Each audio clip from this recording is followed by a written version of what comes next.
judges, and my dear fellow participants. In the recent times, connectivity through social media has covered most parts of India. This has had a huge impact on people and is also really fast in disseminating informations. But as a coin with two sides, this specific function of social media also has some demerits. Here, I'll be presenting some points against the motion. Justice is the quality of being just, impartial, and fair. But this is not what is happening in social media platforms. Because as we all know, most of the users constitute urban people and also members that are technologically advanced. Only about 30% of the rural population and about 35 to 40% of women are socially active. Only if all the persons or those persons who are concerned with an ongoing campaign is participating in it, then only can we get a just outcome.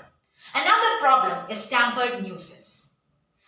In a world living in social media, they tend to believe everything they hear and see.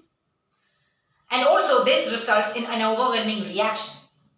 But even if some of the news are true, the interpretation and opinions of different peoples can be different because all of our mind work in a different way. Benjamin Disraeli said, justice is truth in action. But taking in account all the above situations, I highly doubt that social media is fit to be considered as a courtroom for justice. Thank you.